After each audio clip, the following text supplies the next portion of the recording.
A Bíblia realmente fala sobre gigantes, não como lenda, não como metáfora, mas como parte da história humana registrada nas Escrituras.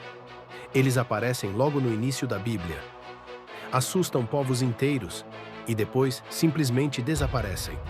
Mas quem eram esses gigantes? E por que quase não ouvimos mais falar deles? No livro de Gênesis, capítulo 6, versículo 4, está escrito: havia gigantes na terra naqueles dias, e também depois, quando os filhos de Deus possuíram as filhas dos homens. Deles nasceram homens poderosos, homens de renome. A palavra usada no hebraico é Nefilim. Ela significa algo como os caídos ou aqueles que fazem cair.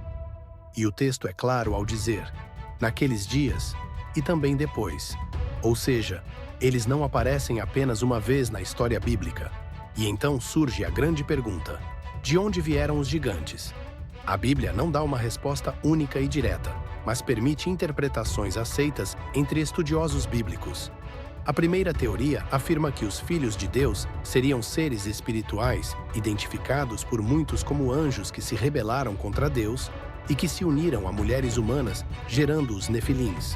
Essa interpretação aparece em antigos textos judaicos e ajuda a explicar por que eles eram descritos como fora do padrão humano. Biblicamente, essa teoria é considerada possível, mas o texto de Gênesis não afirma de forma explícita que esses seres eram anjos caídos.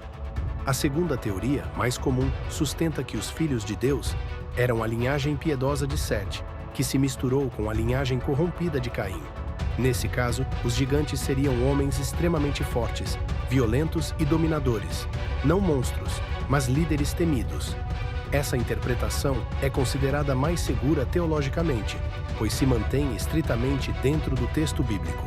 A terceira teoria entende os Nefilins como homens poderosos, governantes ou guerreiros tirânicos, que usavam força, fama e violência para dominar outros povos. Essa leitura se baseia na própria descrição bíblica, que os chama de homens poderosos e homens de renome. Independentemente da teoria adotada, há um ponto em comum. A Bíblia nunca afirma que Deus criou gigantes diretamente. Eles surgem como consequência de uma corrupção profunda da humanidade. A Bíblia os descreve como homens poderosos, famosos, temidos, guerreiros quase imbatíveis. Eles não eram apenas altos, eles representavam domínio, violência e opressão. Séculos depois do dilúvio, algo surpreendente ainda aparece no texto bíblico. Em Números 13, versículo 33, os espias de Israel relatam: vimos ali os gigantes, e éramos aos nossos próprios olhos como gafanhotos. O texto não trata isso como exagero ou imaginação. Os gigantes são apresentados como algo reconhecível, ou seja, o fenômeno ainda ecoava após o dilúvio.